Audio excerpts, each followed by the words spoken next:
Hello साथियों, मेरे इस चैनल पे आप सभी का एक बार फिर से स्वागत है। और आज की इस वीडियो में हम बीपीएससी एईडीओ के लिए बिहार स्पेशल से जुड़ा हुआ कुछ इंपॉर्टेंट और सिलेक्टेड करंट अफेयर्स का क्वेश्चन लेकर के आए हैं। इसके पहले हम 2 लेक्चर दे चुके हैं पार्टिकुलरली बिहार स्पेशल से जुड़ा हुआ करंट अफेयर्स का, तो आप लोग अगर उसको नहीं देखे हैं तो जा करके देख लीजिए, हम प्लेलिस्ट बना दिए हैं। और अगर इसका आपको पेड नोट्स का पीडीएफ चाहिए तो आप इस नंबर पे मैसेज कर दीजिएगा। तो चलिए शुरू करते हैं, बहुत ज़्यादा समय नहीं लेते हैं क्योंकि बहुत ज़्यादा समय आप लोगों का बर्बाद हो जाएगा।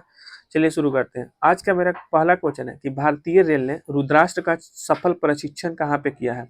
ध्यान से पढ़िएगा, रुद्राष्ट्र है, ठीक है। तो रुद्राष्ट्र का जो सफल प्रशिक्षण है भारतीय रेल ने बिहार के रोहतास में किया है, ठीक है। ये जो रुद्राष्ट्र है ना, ये रुद्राष्ट्र है क्या? तो एशिया का सबसे लंबी मालगाड़ी ट्रेन है जिसको भारतीय रेल ने विकसित किया है। तो भारतीय रेल द्वारा विकसित रुद्राष्ट्र का सफल प्रशिक्षण बिहार के रोहतास में किया गया है। और यह जो है एशिया का सबसे लंबी मालगाड़ी है, तो ये फैक्ट याद रखिएगा। अगले क्वेश्चन की तरफ चलते हैं कि जिला बाढ़ गंभीरता सूचकांक जो कि अगस्त 2025 में जारी हुआ है, तो इसके अकॉर्डिंग भारत का सबसे ज्यादा बाढ़ ग्रसित जो जिला है वो कौन है। तो बाढ़ ग्रसित जो सबसे ज्यादा जो जिला है भारत का, वो बिहार के पटना है, ठीक। अच्छा, ये जो जिला बाढ़ गंभीरता सूचकांक है वो जारी कौन किया है? तो देखिए, आईआईटी दिल्ली और आईआईटी गांधीनगर ये दोनों ने ज्वाइंट रूप से जो है इस पे शोध किया और उसके बाद ये सूचकांक जारी किया गया है। तो आईआईटी दिल्ली और आईआईटी गांधीनगर दोनों ने मिल करके इस सूचकांक को जारी किया है। और इस सूचकांक में, जिला बाढ़ गंभीरता सूचकांक में, जो बिहार के पटना जिला है वो सबसे ज्यादा बाढ़ प्रभावित जिला जो है बन गया। तो ये क्वेश्चन आपको एग्जाम में दिख सकता है क्योंकि थोड़ा सा अजीब है, अलग है। अगला क्वेश्चन है कि पटना पूर्णिया एक्सप्रेसवे, जो पटना पूर्णिया एक्सप्रेस 6 लेन का एक ग्रीनफील्ड प्रोजेक्ट है, तो इसको जो है कौन से एक्सप्रेसवे का जो है दर्जा दिया गया, कौन से राष्ट्रीय एक्सप्रेसवे का दर्जा दिया गया है। तो पटना पूर्णिया एक्सप्रेस जो है ना, उसको नेशनल एक्सप्रेसवे 9 का यानी राष्ट्रीय एक्सप्रेसवे 9 का जो है दर्जा दिया गया है। और इसकी लगभग जो लंबाई है वो 250 किलोमीटर है। क्वेश्चन पूछा जा सकता है आप सबसे कि पटना पूर्णिया एक्सप्रेसवे का जो लंबाई है वो कितना किलोमीटर है, तो 250 किलोमीटर है। और इसको कौन से राष्ट्रीय एक्सप्रेसवे का दर्जा दिया गया, तो 9 जो है एक नेशनल एक्सप्रेसवे 9 का दर्जा दिया गया है। और यह एक तरीके का 6 लेन ग्रीन फील्ड प्रोजेक्ट है। और यह जो है ना केवल एक ही राज्य के अंदर सीमित है, ठीक। ये फैक्ट एक्स्ट्रा आपके लिए। चलिए अगले क्वेश्चन की तरफ चलते हैं कि रॉयल भूटानी बौद्ध मंदिर का शिलान्यास कहाँ पे किया गया है। तो ये रॉयल भूटानी जो बौद्ध मंदिर है, इसका शिलान्यास बिहार के राजगीर में किया गया है। तो ध्यान रखिएगा, ये रॉयल भूटानी का बात हो रहा है। रॉयल भूटानी बौद्ध मंदिर का शिलान्यास कहाँ पे किया गया है, तो बिहार के राजगीर में किया गया है। और जो इसका उद्घाटन है वो भूटान के पीएम शेरिंग तोब्गे और बिहार के सीएम नीतीश कुमार के द्वारा किया गया है। तो रॉयल भूटानी बौद्ध मंदिर का जो उद्घाटन है वो शेरिंग तोब्गे के द्वारा किया गया है, जो कि भूटान के वर्तमान में पीएम है। इसकी जो रॉयल भूटानी बौद्ध मंदिर है, इसकी ऊंचाई है 70 फीट। और इसमें जो है 10 फीट की एक ऊंची बौद्ध की प्रतिमा लगी हुई है। तो ये जो भूटानी बौद्ध मंदिर है ना, वो बिहार में दूसरा है। पहला बोधगया में स्थित है और दूसरा जो है वो बिहार के राजगीर में इसको शिलान्यास किया गया है। तो ये फैक्ट याद रखिएगा। चलिए आगे चलते हैं। निश्चय स्वयं सहायता भत्ता योजना, निश्चय स्वयं सहायता भत्ता योजना किस सरकार का योजना है? तो यह एक तरीके का बिहार सरकार का योजना है। और इसमें क्या किया जाएगा कि कला, विज्ञान या वाणिज्य के संकायों में के जो बेरोजगार स्नातक है उनको जो है कुछ सहायक राशि प्रदान किया जाएगा। तो ये निश्चय स्वयं सहायता भत्ता योजना बिहार सरकार का योजना है और इसमें कला, विज्ञान, वाणिज्य संकायों के जो बेरोजगार स्नातक है उनको कुछ सहायता प्रदान किया जाएगा। ऐसे ऐसे जितने भी योजना है महत्वपूर्ण बिहार का, आप उसको एक बार देख लीजिएगा। हम कई सारी योजना करवा चुके हैं अपने चैनल पे, तो उसको आप रिवाइज कर लीजिएगा। अगला है doctor APJ Abdul Kalam science city कहाँ पे स्थापित हुआ है। तो doctor APJ Abdul Kalam science city जो है वो बिहार के पटना में स्थापित किया गया है। और पटना में भी कहाँ, तो राजेंद्र नगर में।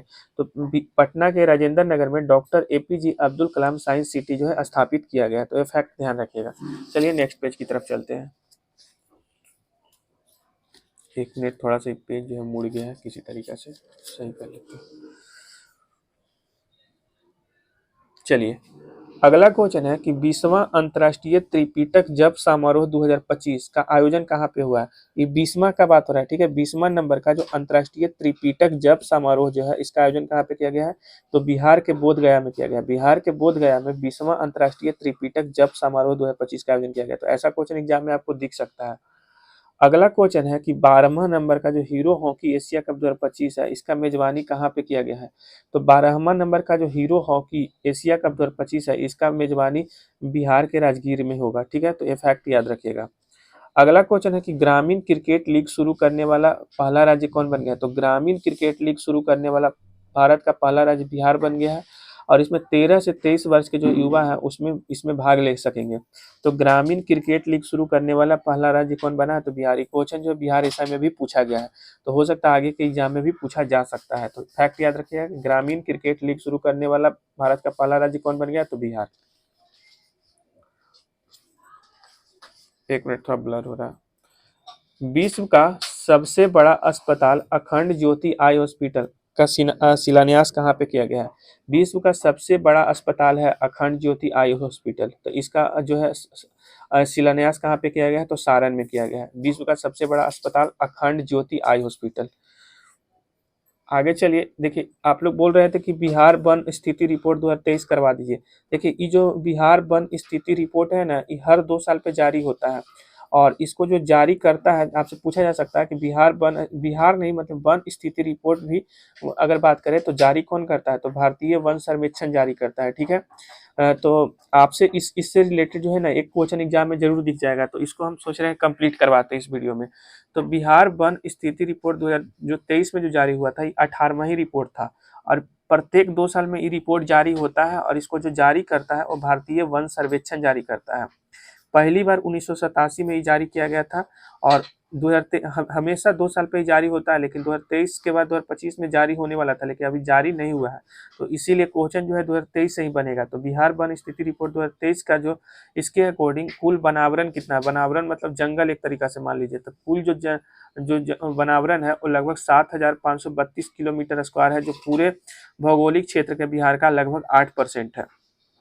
और वही अगर वृक्षावरण पूछा जाए तो वृक्षावरण लगभग 2,371 किलोमीटर स्क्वायर है, जो पूरे भौगोलिक क्षेत्र का लगभग 2.7% है। ठीक है, देखिए मान इसके पहले 2021 में जारी हुआ था, तो 2021 के तुलना में इस बार जो है लगभग 151 किलोमीटर स्क्वायर जो है ना वो वनावरण में वृद्धि हुआ है, और जो वृक्षावरण जो है इसमें लगभग 30 किलोमीटर स्क्वायर का एरिया जो है वो इसमें वृद्धि हुआ है। यानी ओवरऑल जो वनावरण और वृक्षावरण मिला करके बात करें तो लगभग 99,000 जो है 9,903 जो है किलोमीटर स्क्वायर जो है क्षेत्रफल पड़ जाता है। और क्वेश्चन आपसे पूछा जा सकता है कि वनावरण में सबसे ज्यादा वृद्धि कहाँ पे हुआ है? तो भागलपुर में हुआ है, और अगर कम वृद्धि पूछे तो कैमूर में हुआ है। तो कुछ एक्स्ट्रा फैक्ट जो हम बता दिए। बिहार वन स्थिति रिपोर्ट 2023 वाला जो है 18वां ही रिपोर्ट था, इसको जारी किया था भारतीय वन सर्वेक्षण के द्वारा। वनावरण है 7,532 किलोमीटर स्क्वायर, और वृक्षावरण है 2,371 किलोमीटर स्क्वायर। वनावरण में सबसे ज्यादा वृद्धि भागलपुर में हुआ है, और सबसे कम वृद्धि कैमूर में हुआ है। तो एक फैक्ट याद रखिएगा। चलिए आगे चलते हैं। बिहार विधानसभा के 18वें प्रोटेम स्पीकर किन्हें नियुक्त किया गया था? तो बिहार विधानसभा के जो 18वें प्रोटेम स्पीकर हैं वो नरेंद्र नारायण यादव को नियुक्त किया गया था। देखिए जो प्रोटेम स्पीकर होते हैं ना, वो जब तक विधानसभा के अस्थायी अध्यक्ष नहीं चुन लिए जाते हैं उसके पहले प्रोटेम स्पीकर ही होते हैं। प्रोटेम स्पीकर का काम होता है जो भी विधायक चुन के आए हैं उनको इस्तीफा दिलवाना, सॉरी इस्तीफा नहीं, उनको जो है शपथ दिलवाना इनका काम होता है, ओथ दिलवाना। तो याद रखिएगा कि बिहार विधानसभा के 18वें प्रोटेम स्पीकर किन्हें नियुक्त किया गया था? तो नरेंद्र नारायण यादव को। इसके अलावा आपसे पूछा जा सकता है कि स्वास्थ्य और विधि मंत्री वर्तमान में कौन है? तो मंगल पांडे हैं। वर्तमान में बिहार के कृषि मंत्री कौन है? तो रामकृपाल यादव है। बिहार के वर्तमान में महाधिवक्ता कौन है? तो प्रशांत कुमार शाही है। प्रशांत कुमार शाही वर्तमान में बिहार के महाधिवक्ता हैं। और बिहार के वर्तमान में सूचना आयुक्त कौन है? तो ब्रजेश मेहरोत्रा और प्रकाश कुमार, ये 2 लोग जो है वर्तमान में सूचना आयुक्त है। तो देखिए महाधिवक्ता आप पढ़ लीजिएगा और सूचना आयुक्त पढ़ लीजिएगा, बाकी फैक्ट उतना, और एक प्रोटेम स्पीकर पढ़ लीजिएगा। बाकी 2 फैक्ट उतना भी परिचित, उतना भी इम्पोर्टेंट नहीं है, लेकिन 3 जो फैक्ट है वो इम्पोर्टेंट है आपके लिए, हो सकता है एग्जाम में दिख जाए। चलिए नेक्स्ट पेज में। अगला क्वेश्चन है कि बिहार ने इथेनॉल उत्पादन के लिए वर्तमान में कितनी परियोजना को मंजूरी दी है? तो बिहार जो है ना इथेनॉल उत्पादन के लिए कुछ परियोजना को मंजूरी दी है। तो कितनी परियोजना को मंजूरी दी है? तो 97 परियोजना को मंजूरी दिया है बिहार सरकार। और बिहार जो है ना वो पूरे भारत का ऐसा पहला राज्य है जिसने इथेनॉल प्रोत्साहन नीति 2021 को लागू किया है। तो बिहार पहला ऐसा राज्य है जिसने इथेनॉल प्रोत्साहन नीति 2021 को क्या किया, लागू किया। और बिहार ने इथेनॉल उत्पादन के लिए लगभग 47 परियोजना को जो है मंजूरी दे दिया। तो ये फैक्ट याद रखिएगा। अगला है बिहार के नए मुख्य सचिव कौन है। तो बिहार के नए मुख्य सचिव अमृत लाल मीणा है। तो ये फैक्ट याद रखिएगा कि बिहार के अभी वर्तमान में मुख्य सचिव कौन है, तो अमृत लाल मीणा है। ओढ़नी डैम कहाँ पे स्थापित किया जा रहा है, तो बांका जिला में ओढ़नी डैम जो है वो बनाया जा रहा है। पर्यटन को बढ़ावा देने के लिए ओढ़नी डैम बनाया जा रहा है बांका जिला में। तो पर्यटन के लिए एक तरीके से, तो पर्यटन के लिए ओढ़नी डैम कहाँ पे बनाया जा रहा है, तो बिहार के बांका जिला में। बिहार के बांका जिला में क्या बनाया जा रहा है, ओढ़नी डैम। एक बताए थे अब पिछले वीडियो में रबर डैम, तो रबर डैम जो है गया में बनाया गया है। ये भी याद रखिएगा, फल्गु नदी के तट पे बनाया गया है। अगला क्वेश्चन है कि नालंदा विश्वविद्यालय के नए कुलपति किन्हें नियुक्त किया गया है। तो नालंदा विश्वविद्यालय के जो नए कुलपति हैं वो प्रोफेसर सचिन चतुर्वेदी को नियुक्त किया गया है। तो प्रोफेसर सचिन चतुर्वेदी को जो है ना वो नालंदा विश्वविद्यालय के नए कुलपति नियुक्त किया गया है। आगे चलिए, अगला क्वेश्चन है खेलो इंडिया यूथ गेम 2025। तो खेलो इंडिया यूथ गेम 2025 से बहुत क्वेश्चन एग्जाम में बन सकता है। खेलो इंडिया यूथ गेम 2025 का आयोजन बिहार में हुआ था, तो इसीलिए इम्पोर्टेंट हो जाता है। इम्पोर्टेंट इसीलिए होता है क्योंकि इसका आयोजन जो है बिहार में हुआ था।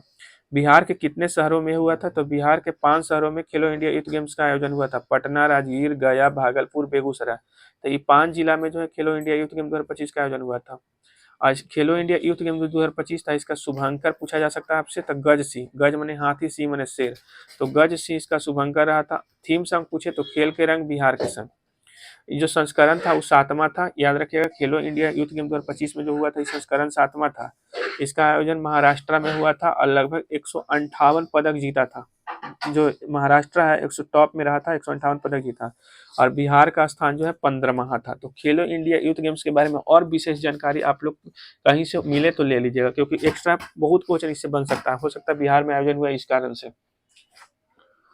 आगे चलिए, मुख्यमंत्री नीरज संवर्धन योजना कहाँ का योजना है, तो बिहार का योजना है मुख्यमंत्री नीरज संवर्धन योजना।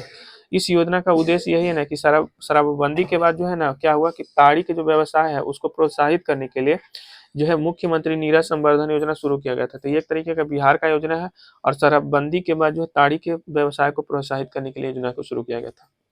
और लास्ट क्वेश्चन है आज का कि मखाना महोत्सव का आयोजन कहाँ पे किया गया, तो पटना के गांधी मैदान के पास एक ज्ञान भवन है। तो पटना के गांधी मैदान के पास जो ज्ञान भवन है इसमें मखाना महोत्सव का आयोजन किया गया था। और लगभग जो मखाना है वो अपना जो राज्य है मखाना वो पूरे इंडिया का लगभग 90% जो है मखाना उत्पादन करता है। तो मखाना महोत्सव का आयोजन कहाँ पे किया गया, तो पटना के गांधी मैदान के पास ज्ञान भवन में। तो उम्मीद करते हैं कि आप लोगों को पूरा लेक्चर समझ में आ गया होगा। तो आप लोग जो है ज़्यादा से ज़्यादा चैनल को सब्सक्राइब कीजिए और ज़्यादा से ज़्यादा वीडियो को शेयर कीजिए। ठीक, ऐसे हम वीडियो लाते रहेंगे और हम नंबर दिए हैं आपको, तो वहाँ पे मैसेज करके आप PDF ले लीजिएगा।